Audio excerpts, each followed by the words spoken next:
Hi there, it's me, Alicia Butler-Pierre, producer of the Scale Tales podcast. Thank you for clicking on this video. What you're about to see is a shorter version of the full podcast interview.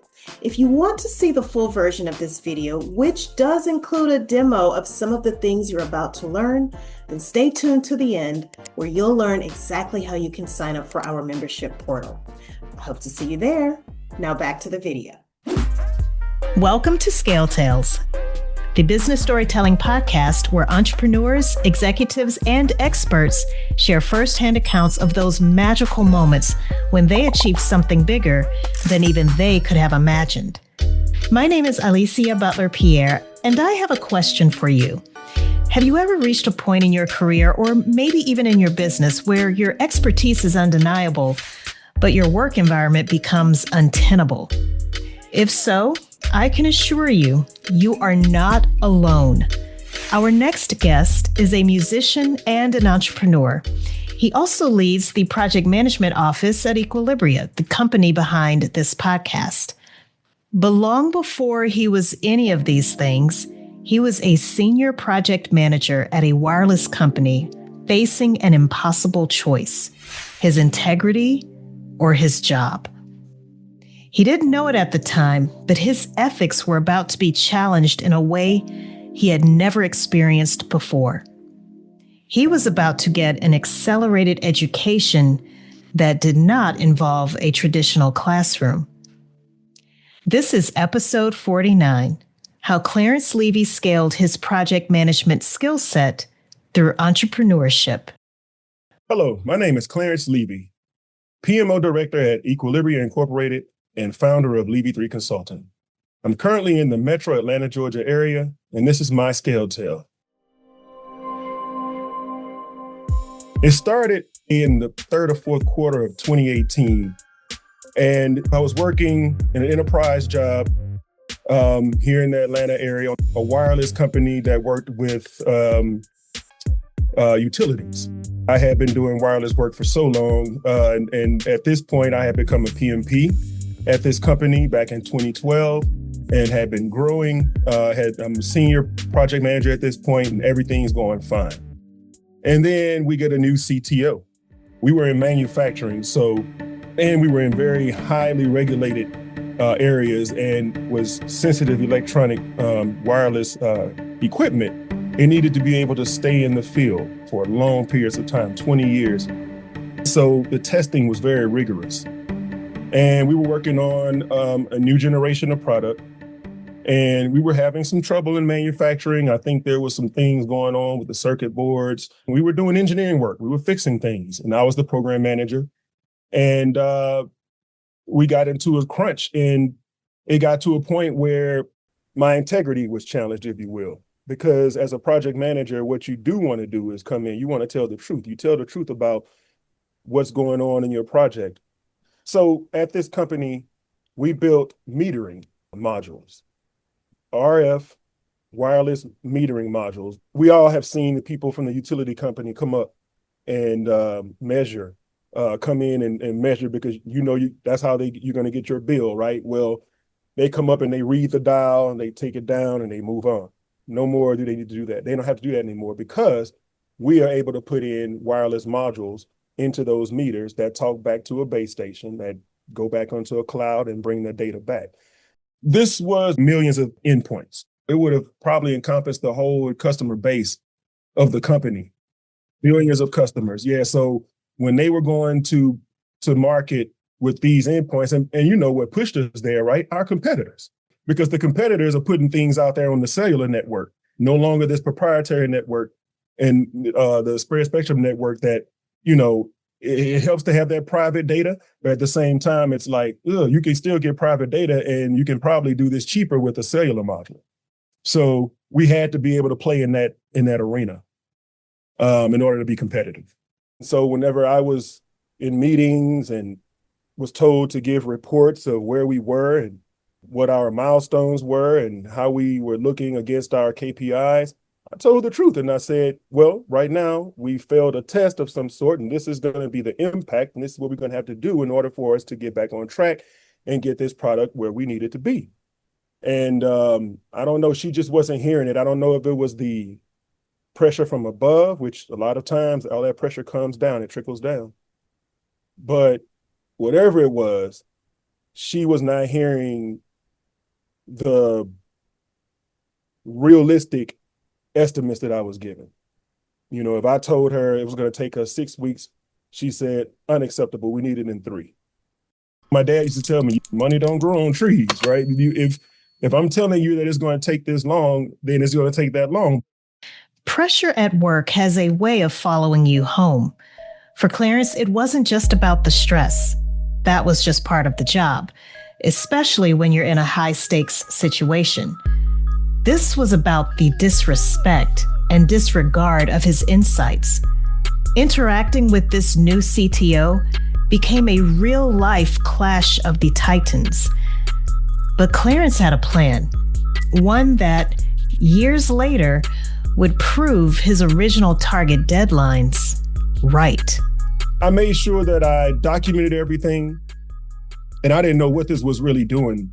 I was under a lot of pressure. I was bringing that back home to my wife, and my daughter at the time was this 2018 going into 2019 now. My daughter was only 2, and I was stressed out. I was making good money. I was making really, really good money.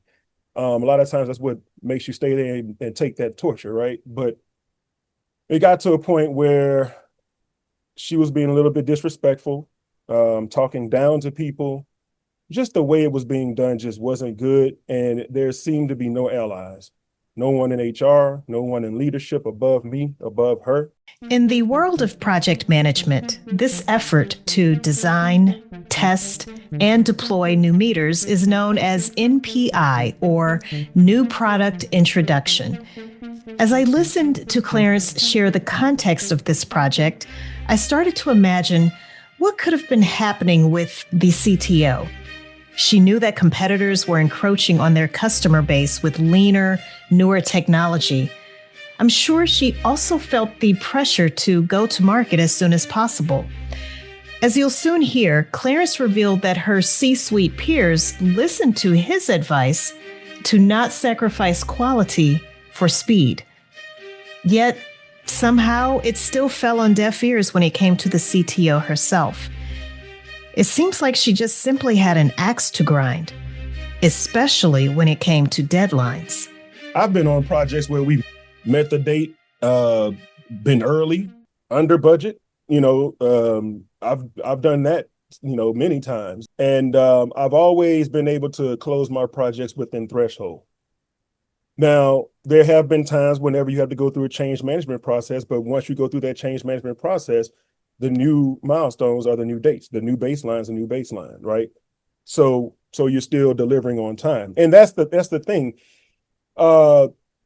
Yes, CTO, like I said, I don't know the pressure that was coming to her, but I will tell you this, all the other leadership seemed to understand our concerns and what we were saying. Because the thing is it's one thing to win business, but if you win business with a faulty product, what does that do? Especially in the industry like utilities. All of a sudden, if you have outages, data outages because of your module, because all of a sudden it's out there and water's gotten into it, or it's gotten too hot or too cold and it's not responding. Because why? You've cut corners. You knew that you didn't pass that testing, but you put it out there anyway. Now what? Right? And so that's the stuff I was protecting against. And mind you, as a project manager, one thing you do understand is that you're working for your client. So if your client at the end of the day says, I need you to walk across water, you're going to try to walk across water, but you will let them know these are the risks of walking across water. And this is what may happen if I try, right? And if they push you that way, then as long as I put it out there, this is what let me just warn you, because this is what I think may happen. I'll push forward with you, but, not before I, let you know what you're up against. And so that's what we were doing. We were just trying to let her know what we were up against, and she didn't want to hear it. And there were other leadership members at her level or above that they were quiet. They weren't necessarily going with her, but they were very quiet. Silence from leadership can be just as damaging as a toxic CTO. But the truth eventually wins. Tension was escalating. They basically described her as a cancer, right? That's what they said, because she ran off a lot of people, a lot of good people, a lot of good people. Two of my bosses, about 6 or 7 project managers, including myself, and then some others from product management and some others from engineering. She made a mark. A mark that would leave a permanent imprint on Clarence's mind. Not in a bad way, rather in an empowering way. With no relief in sight, one day he found himself alone. Little did he know he was about to receive a phone call that would change everything. I remember being in a conference room by myself and my phone buzzed, and I looked at my phone, and my wife texted me and she said, "Go ahead and write the letter. We got your back." And when she said that, weight lifted off my shoulders. I walked out of that conference room smiling, and the people were like, "Why are you so happy?" But that's when I went to go tell my boss, "Man, I'm out of here." And because it was changing who I was. It was better for me to go ahead and go. I was not the only casualty. There was the whole department was basically leaving. My boss actually left before I did, but let him know. I said, "Next boss, hey, I'm going to leave, but I'm not going to just leave everybody high and dry. And he asked me if I could stay until March. I think it was March of 2019. He said, "If you can stay that long and train people up, all good."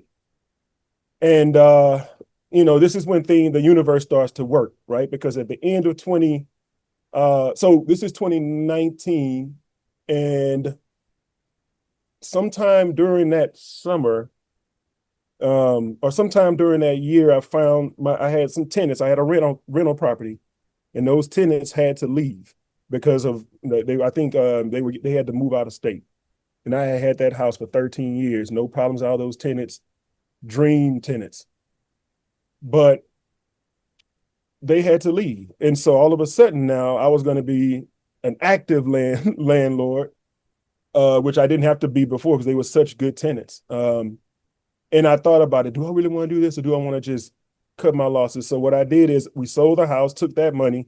And as this was going on at my old job, that CTO was still wreaking havoc through the hallways.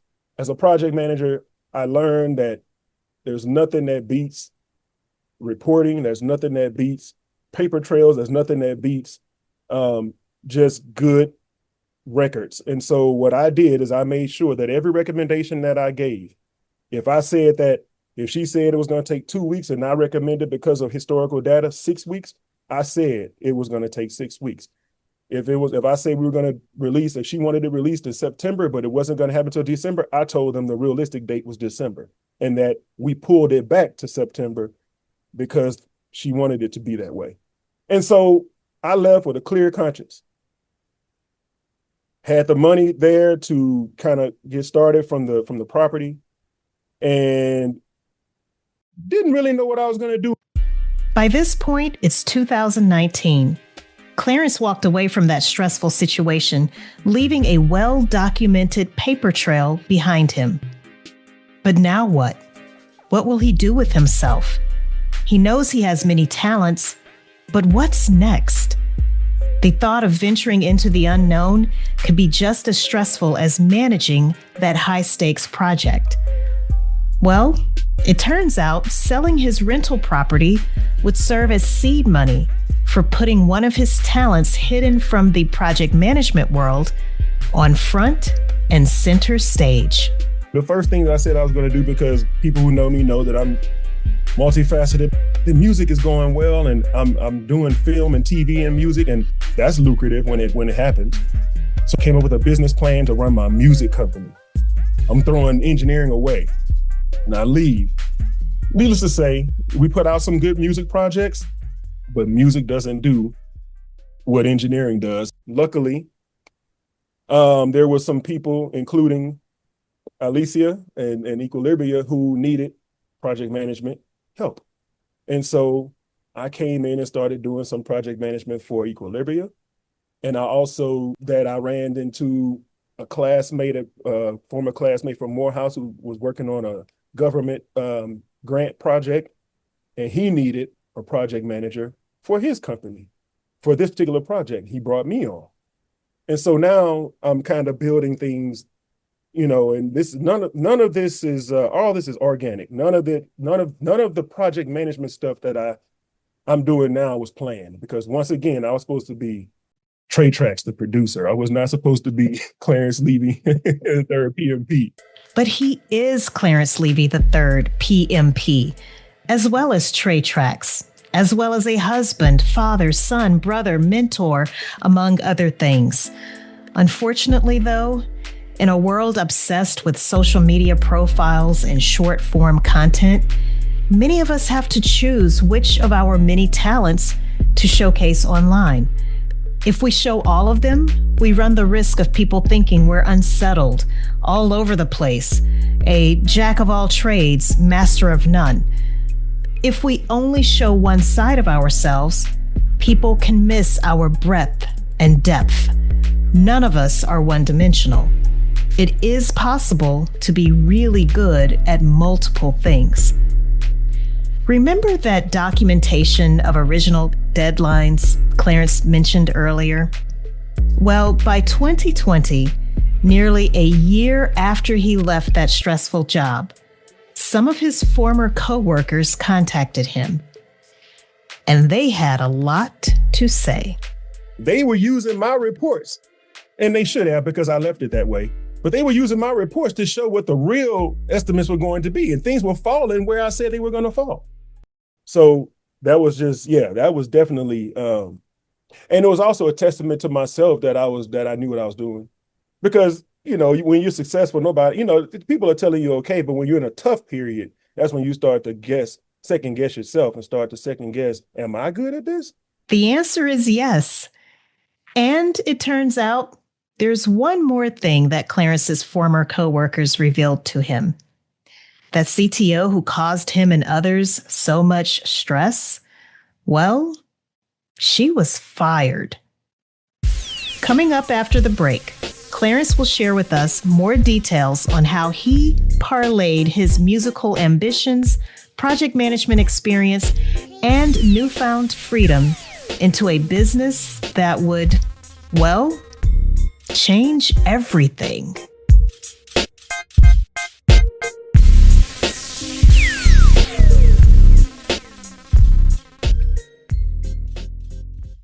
Are you a certified project management professional? Imagine earning PDUs while you're on the go. The Scale Tales podcast makes it easy to stay on track with your certification. Listen while you walk, drive, exercise, or even fly.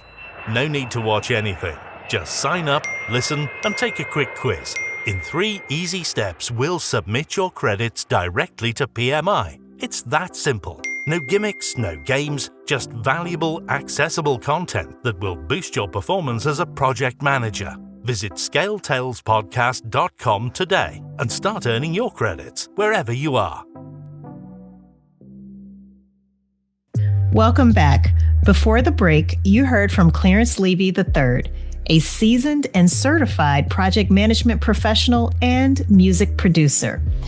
Let's go back to the year 2019. He left a project that, were it not for a new CTO who joined the company, he likely would have never left. But he did leave. He even sold a rental property that he had and used that money to pour into his musical interests. He was done with project management. At least, that's what he thought. Here's Clarence. June of 2019, I started Levy III Consulting. And I had been working on this music, and what happened is not that I didn't think the music was going to pop. I just was thinking, okay, I need some time to fill in while the music gets this thing going. So let me just fall back on what I know how to do, which is project management. Through his company, Levy III Consulting, Clarence offers fractional PMO services. PMO stands for Project Management Office. People with a corporate background likely know what PMOs do, but others likely do not. So, what exactly does it mean to provide fractional PMO services? Great question. Great questions. Usually a smaller business is not going to have the capital to be able to have a full-time PMO with project managers and all that.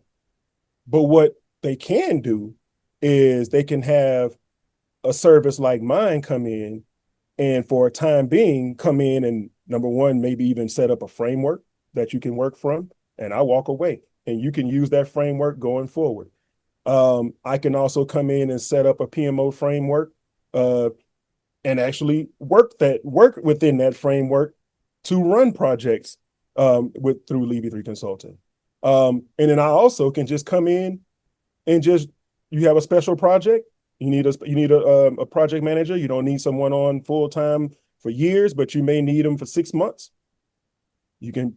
I can come in and just work that project, that special project. So basically anywhere where you may feel that there is a gap, where you may need professional project management or project management office or organization type of work done, that's where I can come in and fill that gap. And I don't need to be there 40 hours a week. I don't need to be there all the time. I'm there for that fraction of services that you need. Hence the word fractional. The challenge in offering fractional PMO services, particularly for small businesses, is first, a lack of awareness about project management itself. I asked Clarence if the pushback he receives is largely due to people thinking that his services are purely overhead. Why do they need someone to help them manage their tasks? Or is it that they just don't see the value? It's both. There are people in enterprise companies that don't know what project management really is, and from time to time. Engineering companies have gotten it pretty well, but when you get into more of your creative businesses and more business type financial areas and things like that, they're not thinking they need a project. Everybody thinks, oh, if I'm building something, I need a project manager. But if I don't need a project manager for DevOps.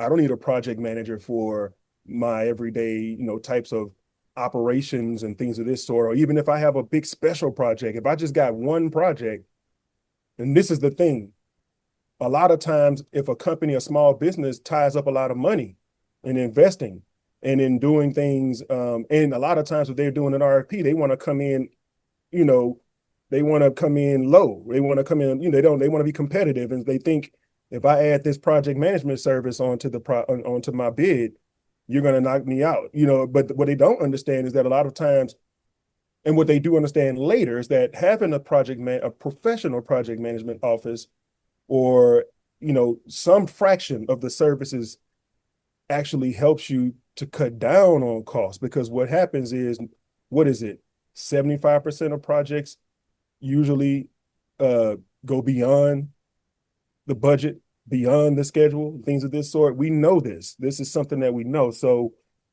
when that starts to happen, 9 times out of 10, the rework you have to go through, if you're not organized and not ready to respond to these risk triggers, that will cost you more than if you just hired me from the beginning and we put together a comprehensive plan that tells you, and we've been able to look at everything from a holistic standpoint to understand what we may come across in the future risk-wise. And so I would say it's both. It's definitely, they see me as overhead, and they also don't necessarily understand what I do. They think that I'm just a glorified note taker that just goes and says, hey, did you remember to do this? That's not it at all. I'll be honest, that's what I used to think too. I used to think of project management as babysitting, running behind people, making sure they are doing what they are supposed to be doing, and checking off boxes on a checklist of tasks to complete. But there's so much more to it than that. Truthfully, my initial exposure to project management was extremely positive. It was when I worked at an engineering consulting firm. But then over time, as I worked with people in other largely service-based areas, I saw a significant decline in how projects were managed.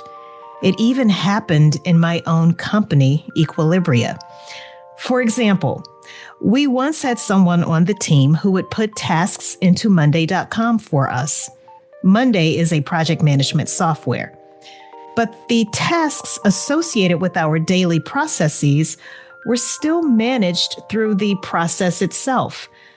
We were convinced that Monday.com was an unnecessary expense that didn't add much value to the way we worked. I was close to deactivating the entire account. It wasn't until Clarence took over that we learned just how much of a deficit we were functioning in. He took our key process flow diagrams, converted them into templates with repeatable tasks within Monday.com, and created automations that streamlined our work significantly. Now, our Monday.com setup looks like an enterprise-level machine. When I think about what our team accomplished in 2025 alone, it's evident we would not have been able to reach that kind of scale so quickly without having his fractional PMO service. When they start to understand what I'm really doing, when I'm coming in and I'm setting up a project management information system or a PMIS, and they may have Smartsheet, or they may have Rike, or they may have Monday.com, or they may have Asana, or they may have Jira, but they're using 5% of what it can do. And then I come in there and I'm looking, and just me looking around, I started using it at 50%, just looking around. And before you know it, if I'm able to sit down and really get into it, I can really start to do some scary things, right? And I learned through this that I actually love doing that stuff. You know, as boring as it may sound, or as nerdy as it may sound, I like it. It's a sense of accomplishment when you can help a customer to not only understand that project management is not just overhead, but not only that, but there's a value to it that actually will help you.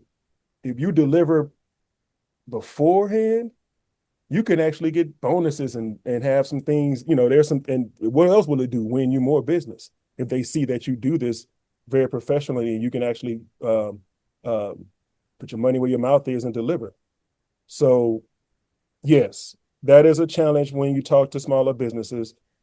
Most people feel like project management is at the enterprise level. But that's why at a smaller business level, I say fractional is much better, because you don't need me all day, every day. But I can come in a few hours a week, get everything set up meetings, cadences, and make sure that integration is happening and that we're not dropping tasks and that we're doing reporting how we should. And then just working with clients as well, like with Equilibria. One thing that I like is that you give great direction. So there's things where one of the things, when a lot of times you'll come and tell me things, and you'll tell me that I can do something before I know I can do it. And what happens is I go off and I start tinkering around, and before you know it, I'm like, yeah, we can do that. This has helped me to be slow to say I can't do something, and to listen and say, okay, let's see how we can get it done, or let's get close to what you want. And so that's why I've learned to just say, tell me what it is you're looking for, what you want to see, and then I'm going to figure out how to get there. This is interesting to me, and I don't know if you also caught this, but did you catch the difference in how Clarence speaks about asking his clients what they want, and then he figures out how to make that happen, compared to his experiences in working with that, how should I describe her? That sassy CTO. I asked him to explain this difference. It depends on what you're doing. With Equilibria, I haven't been told anything irrational. I may not know how to do it off the top when it's being told to me, but it's not irrational. Everything that I've heard with Equilibria has been rational. Even if it's something we haven't done yet, it's new ground that we're breaking, but it's rational. Some of it's unknown. A lot of the stuff with the sassy CTO was irrational. Like, this is stuff that we did all the time. We built, she came from another country. That's another thing. She came from another company that did things totally different way. That company actually went out of business. And I'm not going to say what company that was, but she came in from this company that went out of business. She brought some bad habits, and the way she handled people, it may have been different if she handled us with more respect. I feel like you're respected at Equilibria. And that actually let me know that I didn't have to deal with disrespect anymore. And that's because Clarence is really good at what he does. And not only that, he's able to fuse his musical talents into the services he provides as well. For example, here at Equilibria, each of our podcast episodes are managed like a miniature project, complete with workflows and automated task tracking. One of those tasks is sound design. Clarence creates the music and sound effects you hear on each episode of Scale Tales. His music company, Sabor Music Enterprises, is the company mentioned in the ending credits of each episode. If you're curious about what you and your team can accomplish in a project management information system like Monday.com, then I highly recommend you watch the demo video Clarence will give. Yes. In the demonstration, I will be showing how to theoretically set up a project in a PMIS, in a project management information system. The two systems I'm using in my demonstration is Monday.com and Rike. Rike is another platform that does the exact same thing. Their bells and whistles just look different. I would say those two are my favorites right now in project management at this level. And so in that video, I'm basically just showing the setup, what the boards look like, what the setups look like, what automations that are in there that you could probably apply to what you're doing. If you want, if like, for instance, there may be an automation for a Scrum meeting, daily Scrum, right? I've got that coming in. So I'll show that in that recording. So that's one resource Clarence has for you, that demo video. That requires membership to view. We'll have a link to sign up in this episode's show notes. Another resource is Clarence's PMP exam prep course. After listening to this episode, you may want to become a certified project management professional yourself, or you may be interested in having some of your team receive that training and certification. Now we're getting into the scale. This is that decision back in 2018. And everything that happened going into 2019 has now led me here. And I'm doing things I never thought I'd be doing. If you would have told me that I was going to be an authorized training partner, part of an authorized training partner outfit to go and teach other project managers 2 years ago, I would have laughed at you. But I'm actually doing that now. So I have now scaled my business by growing with other small businesses. I'm growing as I'm helping my clients grow. And I've learned that small businesses kind of do that for each other. And once you start to learn that, then you really start to grow. And I felt like I was in a rut for a little while, but I don't think that model came clear to me until probably after the summer of last year. What is a symbiotic type of relationship, because we're helping each other to grow. Now Equilibria now has a project management department, like full-fledged, ready to go. Like we're ready to go into enterprise rooms and talk. And now because of that, we're offering real PDUs that PMPs all over the world can hold their certification by getting their 35 PDUs that they'll need. It's 25 that you'll get from instruction from other training, but 35 every 3 years you have to get elsewhere. And I also teach the full 35-hour authorized training PMP exam prep class. So I remember sitting in my 35-hour, 1 week long boot camp class. But if you had told me that I was going to be the guy in front of the class, I would have laughed at you. But now I'm that guy. And so my skills have scaled tremendously just because of the move that I made by leaving corporate America. What a story, right? Before Clarence leaves, he has some additional advice for you, starting with note-taking. If you are a PMP, a true PMP with integrity, then it's going to do something to you if someone is trying to get you to do something that's either unethical or irrational. The first thing you do is you call it out. Don't be afraid to call it out. Make sure that you not record, but make sure that you have a paper trail of everything that you're doing. Every chance that you get to point out a risk, every chance that you get to point out something that you're saying that's not high confidence, make sure that it's notate all of that. Have something that you can fall back on. The other thing is give them if they want to run at something, give them, so we call it a run at plan. So we have a plan that says, we know we can get this done in a year. But then if someone tells you we need it in 6 months, then you do a run at plan for 6 months, but you always keep your realistic plan. Always keep that, because you're always going to be able to show. You want to be able to show that, hey, I told you. I mean, it's not I told you so. This is what it was originally set up to be. The changes that were made because of A, B, and C, and now we're here. And in today's project management world, being agile is seen as paramount. You got to remember, when I was doing this, it was more of a predictive or a waterfall world. So it was less tolerance for change. Whereas now, project schedules move all the time. And I think that's one of the reasons why agile has become such an important piece of the project management framework. If you're wondering what some of those words mean, agile, waterfall, run plan, then I encourage you to contact Clarence. He also has other resources where you can learn more about these project management concepts. Well, you can go directly to Levy 3, Levy 3 consulting.com.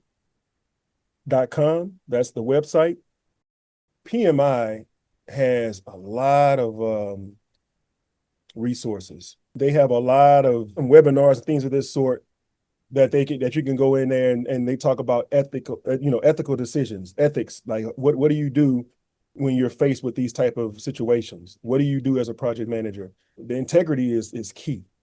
And then I'd also say Equilibria, the courses, and the reason why I say this is because if you go and you listen to Equilibria's podcast as a course, what you're actually hearing is real life problems and real life issues and real life projects that experienced varying, degrees of issues and problems.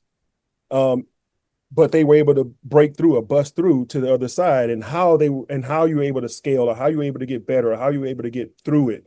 And I would say that as a non-conventional way, I think that that's another resource, I think, because you will learn from people actually being presented with these unethical situations, and what did they do? Real life, not some exam where they made up some scenario that, we all know it probably didn't happen, right? But this is real stuff where, you got all these people from all over the globe talking about things. So you got culture that's in there. That's, these external environmental factors that you'll find. You won't find that in regular run-of-the-mill courses. So I would say resources. I would say PMI, always a good resource. Just go back and look over your integrity, the project management was objectives, and then tap into Equilibria's courses.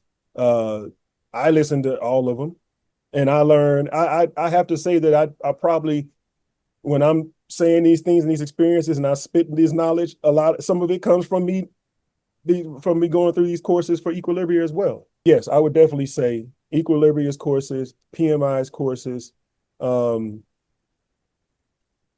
then the other thing is other fellow project managers, because I guarantee you we're all being faced with these things and all going through it, and being able to talk to another project manager who's going through something is just like it's just like real life. You feel like you're on your own until you talk to somebody and find out they're going through it too, right? So when you get with others and you start to talk about it, you find out that you're not going crazy, and that what you're dealing with is unethical or is bad, and what you're doing is right. In case you're wondering what Clarence means by listening to Equilibria's courses, well, This very episode you're listening to is a miniature course. As an authorized training partner of the Project Management Institute, or PMI, we submit each episode of Scale Tales to PMI for approval. That approval allows us to know how many PDUs, or continuous education credits, we can offer to you. We're so excited about it, and Clarence is a vital part of this effort. Oh yeah, we got some work to do. Let's do it. Indeed. The best is yet to come with our podcast training portal. I hope Clarence's story left you inspired to explore ways you can merge your talents together and scale your own skill set. Here's a recap of some important lessons learned. Number 1, integrity in reporting. As a leader or project manager, it is your responsibility to tell the truth about a project's status, its milestones, and failed tests, regardless of pressure from leadership and competition. As Clarence said, integrity is key. Number 2, the power of documentation. Maintaining a thorough paper trail and good records is the best way to protect your professional reputation and validate your realistic estimates against irrational demands. Number 3, understand the value in fractional PMO services. Smaller businesses may not need full-time project management, but can significantly reduce costs and rework by hiring fractional services to set up frameworks and manage special projects. Number 4, maximize your project management tools. Many of us are probably only using a small fraction of our project management software's potential. A professional project manager can unlock automations and build workflows and dashboards that streamline your operations. Number 5, create a risk management plan. When forced to meet impossible deadlines, maintain a realistic baseline plan while creating a run plan that clearly shows the risks and potential outcomes of cutting corners.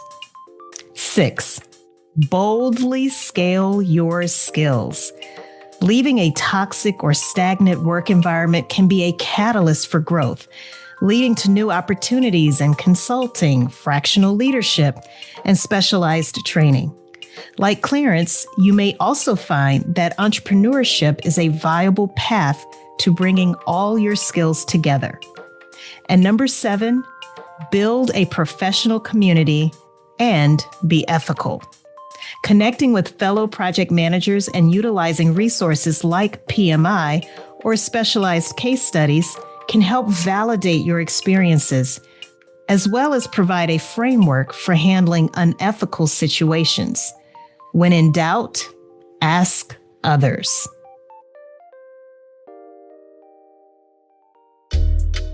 A very special thank you to Clarence Levy for sharing his incredible scale tale. He really showed us the power of maintaining integrity in the face of impossible pressure. If you are fortunate enough to work with Clarence or have him as an instructor, you can be rest assured that that same level of expertise and energy is guaranteed. As a reminder, you can access links to many of the resources mentioned in this episode's show notes at scaleTalesPodcast.com. We've also included an example run plan for you to download. The one resource that will not be available in the show notes is Clarence's demonstration of how to build project management frameworks in Monday.com and Reich. Access to that, as well as the ability to earn PDUs for listening to this episode, requires membership. Membership starts at just $9.99 per month for unlimited access to extra content and special offers. If you're a PMP, we will also submit your earned PDUs directly to PMI for you.